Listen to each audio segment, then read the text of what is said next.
Hey there, this is Seifert. Welcome to Dulcimer Diary. We're up to number 26. Can you believe it? I want to talk about a cool tuning. Now, I've been toying with it for a while, but I feel like today I just started to kind of get it a little more. And it's a cool one.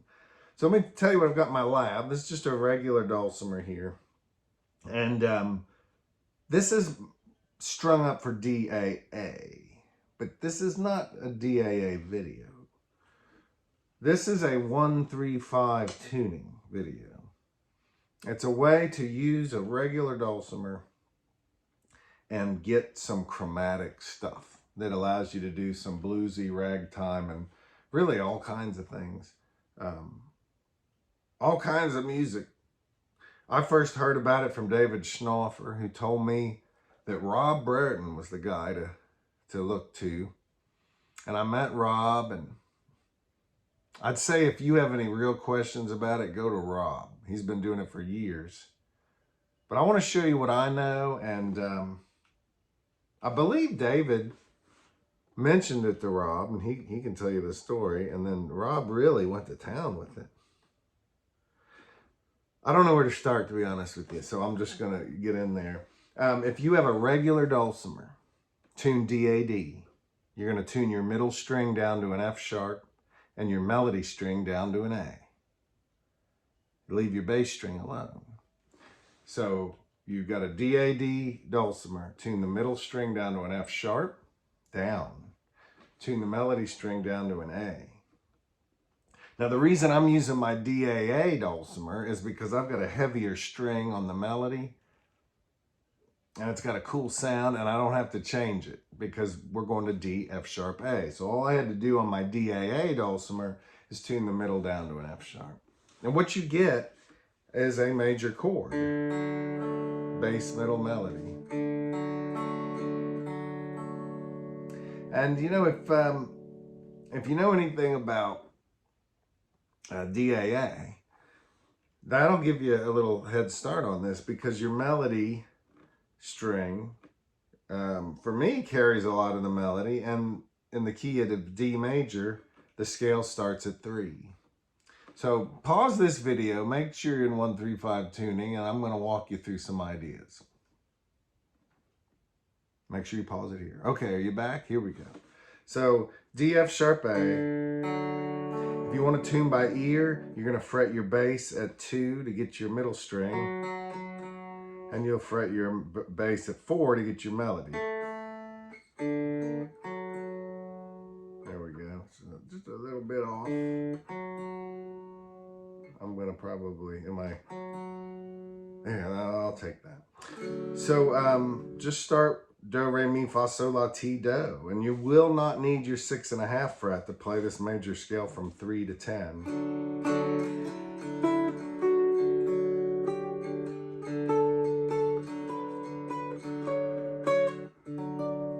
There you go. And of course you can extend that out. But it's neat because this would work on a dulcimer with no 6.5.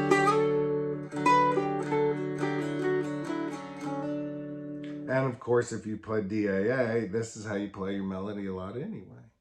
Now, I think it's important to point out on your bass string, you still have the scale you're used to if you are a DAD person. If you want to get the D major scale on the bass string, don't use the 6th fret. 6.5, 7. So in this case, it does help that I have that 6.5. You can get your Mixolydian scale. That's use the 6 and then the 7. We use that for like old Joe Clark.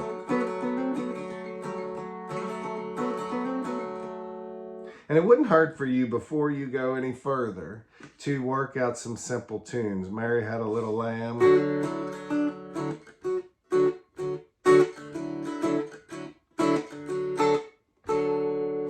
Twinkle Twinkle.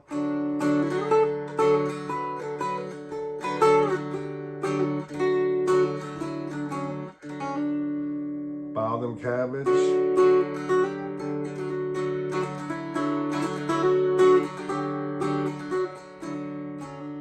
Okay.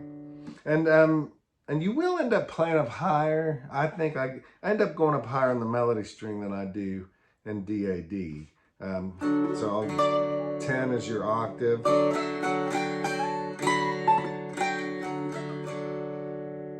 So let's talk about what's going on with your tuning. If you were in D-A-D, you've got a thinner string than I do on my melody string right now. And when you take it down, it gets quite floppy. You can't push on it hard. It'll go sharp.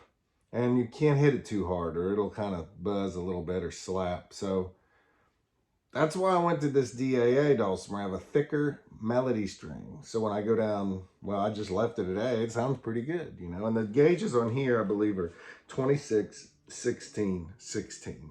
20, but you could do a 25, 14, 14, 25, 15, 15, something like that. Why are we doing this again, you're wondering? To get some cool stuff. Just hang in there, okay?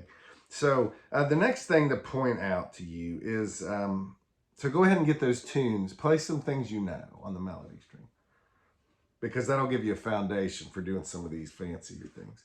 On the middle string, you get a bunch of weird notes. If your middle string is an F sharp, you get F sharp major, F sharp, G sharp, A sharp, B, C sharp, D sharp, E, E sharp, which is really an F.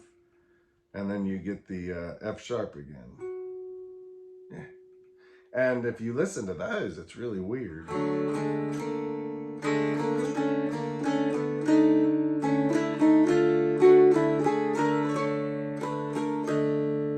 Strange. But that's the strength of this tuning. You just got to know how to use it. So next thing I think would be good for you to do is do some chords. And right now I'm going to call out fret numbers. And I'm going to just hold all the strings down. And what you're going to hear is all major chords. Listen. These are all major chords. Which seems not very useful. But if you do them in the right order, it's cool. You know, when you're in the key of D major, your first, fourth, and fifth chords, D, G, and A, are major. Your sixth, second, and third chords are minor. B minor, E minor, F sharp minor. Well, in this tuning, you don't get major and minor chords right off the bat. You get all major. So it's like making all the chords in D major, major chords. If you do them in the right order, you get some really cool old jazzy sounding things. So I'll call out fret numbers. Let's try open. 1, 2, ready, go. Ones. Fours.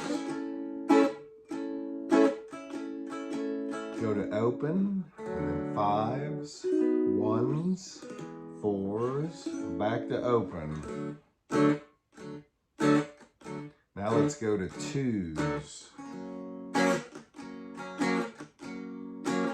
threes, back to open, ones, 5, 4. Now, I'm having trouble calling out fret numbers because I don't think of these chords with fret numbers. How am I thinking about it? Well, you might want to skip over this, but I'll tell you. You don't have to play in the key of D here, but that's what I'm going to do for this video, just keep things simple. You can actually play in a lot of different keys, but in the key of D, I think of the D major chord, open, as my first chord, because it's built on the first note of the scale. D is my 1 chord. If I go here, I know that's the first fret, but I'm thinking of that as my 2 chord. If I go here, I think of it as my 3 chord. Remember, these aren't fret numbers I'm calling out.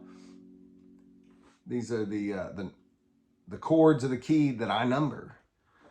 D is 1, E is 2, F sharp is 3. And you can do that on any instrument. It has nothing to do with fret numbers. So actually, just see if you can't think of it this way for a second. Here's your 1 chord. That's your D.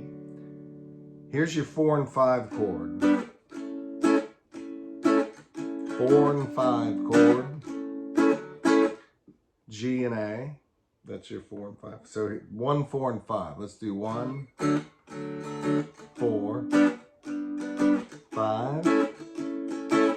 Do that again. 1 chord, which is open. 4 chord, which is all 3s. 5 chord, which is all 4s. I know that's weird. You get used to it after a while. It's something a lot of working musicians have internalized a long time ago. It takes work, though. Well, that's the 1, 4, and 5. If this is the 5, where in the world do you think 6 is? Right here. If open is your 1 chord, where's the 2 chord? Right there. So it would be good, you know, learn that this is 4 and 5. Trust me, hang in there. Don't hang up. 4 and 5 chord right here. That's G and A.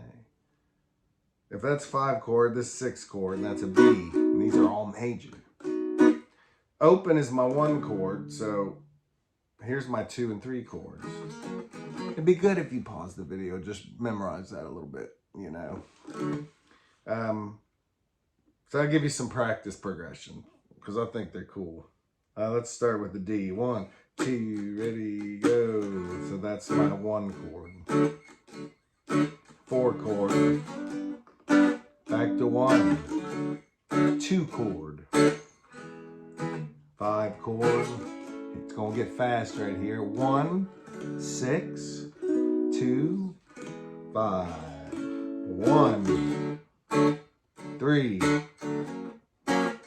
4. 1, 2, 5. 1, 4, 1. 3 chord. 6 chord. 2.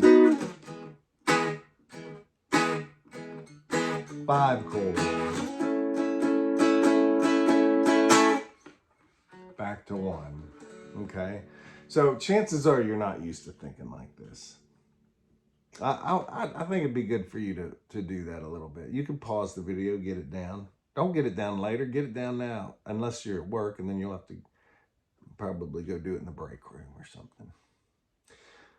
So, what's the next thing I want you to do? Well,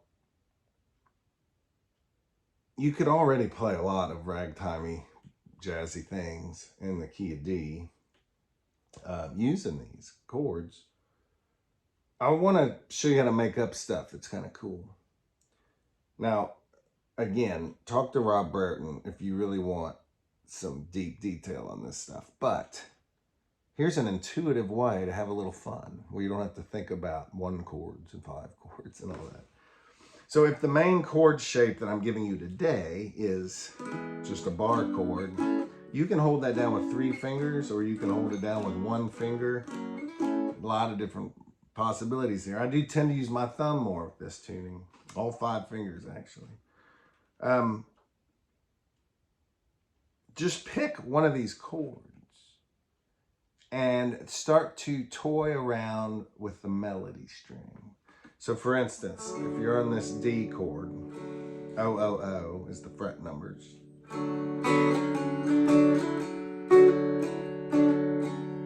So I'm coming out of this thing of this open chord, but the melody string's going to travel.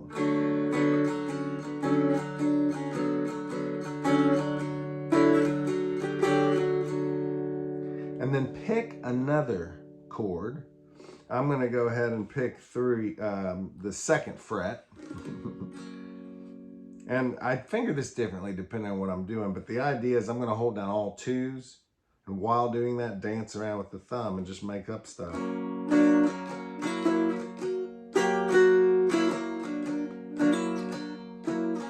Now let's go to sixes. Sorry, that's the 5th fret. I know, I should restart this video, but this is my diary. I'm just writing, to myself. Let's go up to the 5th fret and do a little bit of this. And you can use all the frets there. It's pretty cool. Go to the 1st fret. The 4th fret.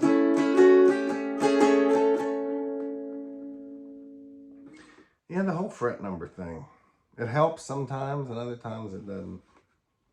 So I'm going to call out fret numbers, and I want you to do this with me. You're going to hold down that same fret number across all 3 strings, but I want you to move that melody string around. So let's start with open. 1, 2, ready, go. You can play whatever you want here. Let's go up to the 5th fret.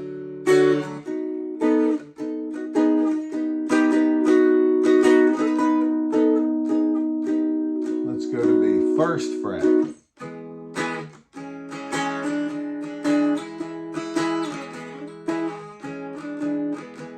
4th fret.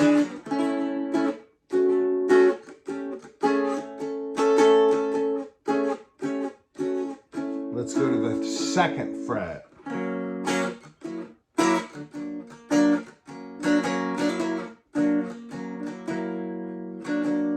5th fret. 1, 4, open. 3rd fret, open. 5, 1, 4, and then open. And those were all fret numbers. Goodness gracious. Yeah, I don't think fret numbers unless I have to communicate with you guys. That's the only time I think of fret numbers, because it allows me to get ideas across quickly. But normally I'm numbering the chords of the key, whatever key I'm in. But think of what we've done so far, man. Make sure you can play simple tunes on the melody string and let the other 2 strings just ring unfretted. Also, play around with these bar chords where you're holding the same numbers down on each fret. If you get them in the right order, you're going to think of a lot of songs that you've heard through the years, especially the old jazz numbers. Stuff from the 20s, 30s, 40s. And then do this little improv trick where I'm holding down a chord but moving the melody string around. A lot of fun can be had with that. So, again, why are we doing this? Because it allows us to play more chromatic music. Usually the dulcimer's missing notes. But this is one of the ways you can use a regular dulcimer to get some of the extra stuff. What should you do next? Well, I'm going to have a look at my computer here because I want to remember exactly what this site is. So back in the day, and I guess I mean back in the 90s, maybe middle to late 90s, there was this fella named Merv Rowley. And Merv had this dream of chromatic dulcimers being the future. And that's a dulcimer like this with extra frets. So anywhere you see a big space here, there would be an extra fret added. And he put out some chromatic books. I don't know if they were DAA made chromatic or DAD, I forget. But he soon started to feel like that wasn't going to catch on. So I think he got excited about this tuning. This 1-3-5 tuning, D, F sharp A. Some people would tune it a little higher, a little lower. And he ended up putting out 2 or maybe 3 books. And he had made a mailing list of all these chromatic people. And he was really pushing this, And they had a website. It's no longer around today. I think it was called Dulcimer 1-3-5.com, something like that. And him and a bunch of other folks started making tablature for people. They really wanted people to have fun with this. So Ruth Randall, some other folks, I mean, their names are all here. But over time, I know Merv passed away. A number of these folks passed away. And the website, I think it was on the verge of disappearing. So somebody grabbed all of these tunes they had been working on and made them available, and that's available right now. DulcimerTab.com. I would love to know who runs this. If you run this site, would you write me? I mean, I bet I know you. I wonder. But I want to thank you, first of all. And I want to make sure you know how important this site is. Because I send people here all the time for these 1-3-5 tablatures. So go to DulcimerTab.com. And then up at the top, you'll see one of the menu items is tablature. And in parentheses, it says 1-3-5. Closed parenthesis. So there is a regular tablature page, but you want the 1-3-5. And on here is a bunch of public domain music that you can print out and you can try. So this wouldn't be a bad step, especially for some of you who read a little bit. And you're going to find some challenging stuff, some of it. What I'm trying to give you today is not so tricky, but on here, there are some tricky things. But listen to these tunes on here. We've got Ave Maria, Bach Minuet in G, The Light of the Silvery Moon, you know, and there is some simple stuff too. Fascination, Home on the Range, that would be maybe more of a simple one. But print these out. And to be honest with you, and it wouldn't hurt for you to print them all out and put them in a binder, because we should keep this archive available and alive. If you run this site, talk to me, because I want to figure out how we can keep this around another 1,000 years or more, at least 100, you know. So that might be your next step. Let me show you some things I think are kind of fun on here. So first of all, some songs need minor chords. And I'm not going to go into all the stuff, but I want to show you a couple that I think are kind of nice. So here's a D major, O. Well, I can play it up here at 7-7-7. If I lower the middle string a half step, I get a minor chord. Back to the 7-7-7 for the major. Anytime you are able to lower the middle string a half step, and you're not always able, you will get a minor chord. So that's handy. Another place you can do that is down here at this G chord, 3-3-3. You can play a 3-2-3. So one thing I think is real pretty is play the O chord. Then go to the 3-3-3, that's your G major. We're going to make it G minor by lowering the middle a half step, 3-2-3, and then wander with the thumb a little bit, and then go back to O. I think that's real neat. But not all of these chords let you do that. You can take a C major, and you can make it minor. And there's other shapes on here. I'm trying to keep this doable. I want you to have enough fun with this where you go, I might want to do some more of this. So I like that trick. Here's another trick I think is pretty cool. Sometimes I can hold one of these bar chords, and if I'm able to, if the note is there, I can go up a minor third. That's 3 half steps on the bass to get a bluesy, fingerstyle blues sound. Listen to this. Here's 4-4-4. And I'm going to change the bass to a 6. And then go back to 4-4-4. Bass to a 6.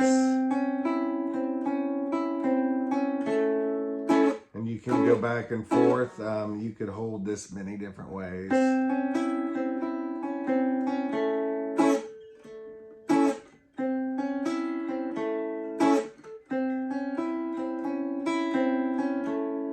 I love that.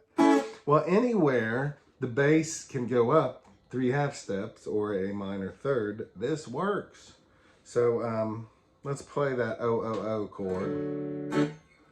It works up at this 5th fret.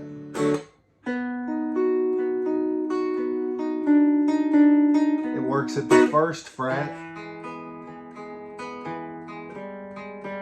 And it works at the 4th fret. And at the 2nd fret.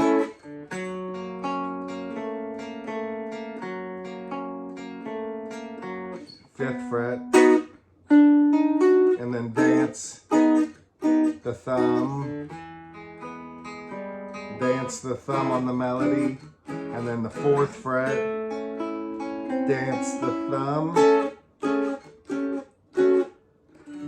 And often I just end, you know, with the 3 on the melody string. That's cool. There are tricky things. There's all kinds of stuff. But I think it's good to make your first experiences with this tuning be intuitive. If you try this at the wrong spot, it just won't sound right. Like at the 3rd fret, doesn't work. You just end up getting a duplicate note in there. You want to know something else? I think it's a good idea to learn how to play a chromatic scale. And this isn't the only way to do these notes, but I'm just going to give you something to start with. And certainly if you have a 1.5 fret, that gives you more. And you could even have a chromatic dulcimer tuned to 1, 3, 5. This is not an unusual tuning for chromatic instruments like the guitar, the banjo. But this is the 1st note of the scale, 3. I'm going to go down to the 5th note of the scale, open on the melody string. If you want to move up chromatically, if you want to go a half step higher than what your melody string is, look 2 whole steps higher on the middle.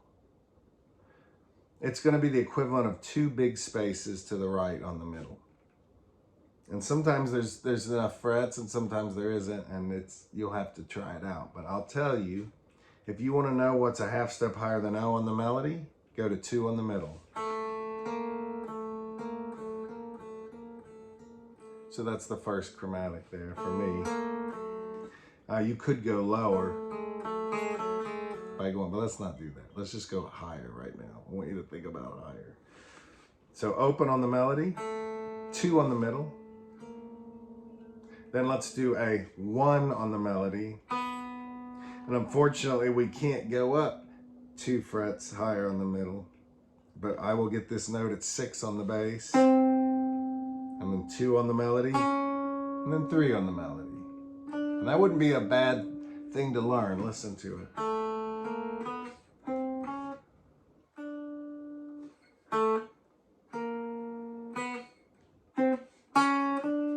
However you want to do it rhythmically. Try it backwards. Sorry.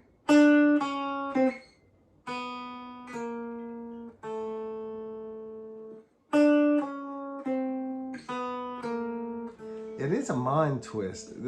Hey, this isn't the intuitive part. I just wanted to give you a taste of it. If I start at 3 and I need a half step higher, I go 2 big spaces to the right on the middle. Okay, so listen to this. 3 on the melody, 5 on the middle, 4 on the melody, 6.5 on the middle, and then 5 on the melody, and then just walk up on the melody string, 6, 6.5, 7. Okay, and then I am going to do a 9 on the middle, and then an 8, 13 on the bass, and then 9 on the melody, and then 10. Now, if you back this video up, you can write that stuff down, but one way I like to do this is just left to right, you know. Let's see if I can do it.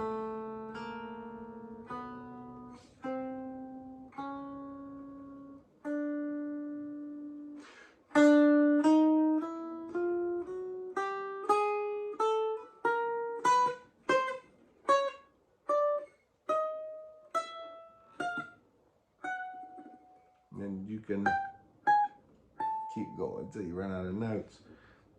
But just knowing the chromatic scale is not really as helpful. The other way I like to think of this is you're just going to be playing normal melodies that occasionally need an in-between note.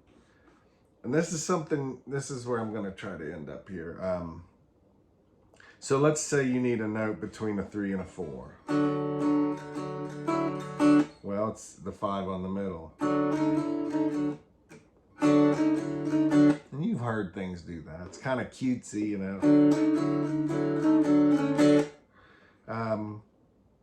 What if you want something between 4 and 5? Something between these. That's a little bluesy. You can start coming up with more chromatic melodies. I better stop with that stuff. For me, the fun is actually moving that melody around.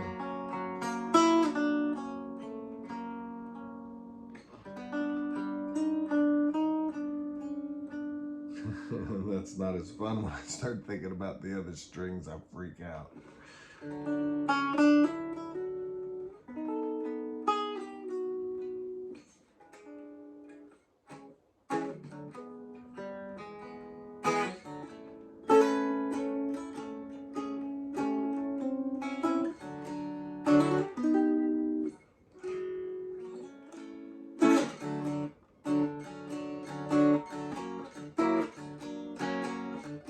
Maybe that G minor here.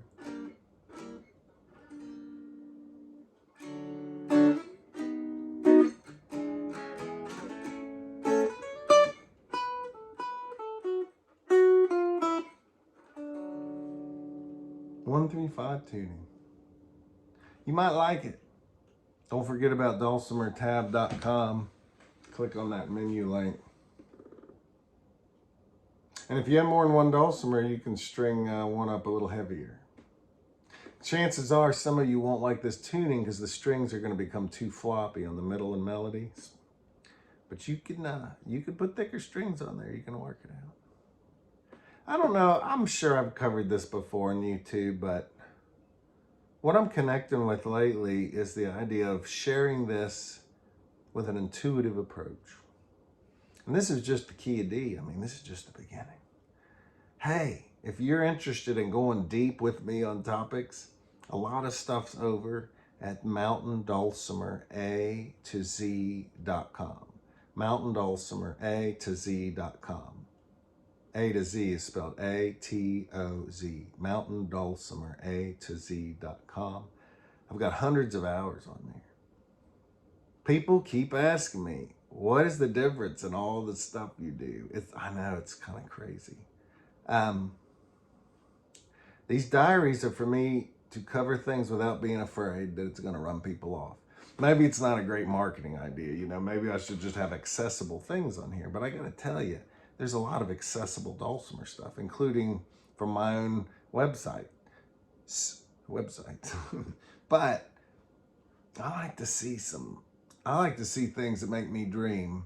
I recently got a banjo, and when I went online, I just found all this beginner stuff. Well, I need to learn that beginner stuff, but I don't know that I'll be motivated to if I don't see something cool, you know, something to work towards. But I'm also doing this because if I don't share this with myself and y'all, who's gonna, you know, some of these things I do on this Dulcimer diary, I don't do at festivals. They're not going to fill the classes. Not everybody's interested in not only the advanced stuff, but some of this stuff's just too weird, you know, for a festival coordinator to feel good about putting in the schedule. So I love this Dulcimer diary thing. I love just speaking my heart and being excited about this. You know, so many years I've had to hide some of these things, but now I can just do it. I love that about this channel. But if you are wanting more accessible things, just like I do for the banjo, go to mountaindulcimer to Z.com. Hundreds of hours of stuff in there. And I have new things ready to roll in there, but I'm slow to roll them out. There's so much in there. Boy, it's a serious thing. I need to get more on there, don't I? And what else do I have? If you come and see me at a festival, or even somewhere like virtualdulcimerfest.com, you know, Quarantine Dulcimer Festival. That's the online festival. But in-person festivals as well. I'm going to do stuff that's got more broad appeal. And I think it's good stuff. But it's something I usually have to do in an hour. I hear the dog barking. What if you come to one of my 3-day intensives? Woo! That's where I go deep. But I try to make it accessible. Basically, it's me tricking you into doing a lot of cool stuff. And once you see that you can do it, boy, that can open someone up. But you can go to Seifert.com and read all about the 3-day intensives. Why am I taking so long to talk about this? Because this is not a marketing program. This is me telling you what I got. What if you take a private lesson with me? Whoa, that can go any direction. So... And you know, man, I'm not all about you just coming to me. I encourage my students to go to other people. For instance, I'd love to show you what I know about 135. You can sign up for private lessons over at StephenSeifert.com. But it's not going to be long before I'm telling you to knock on Rob Brereton's email door and see if he'd be willing to give you some lessons over Zoom possibly, or in person. Yeah, that's all the stuff. I'm winding down. I better go. Thanks for hanging out. Get your 135 going. It might change your life. Adios.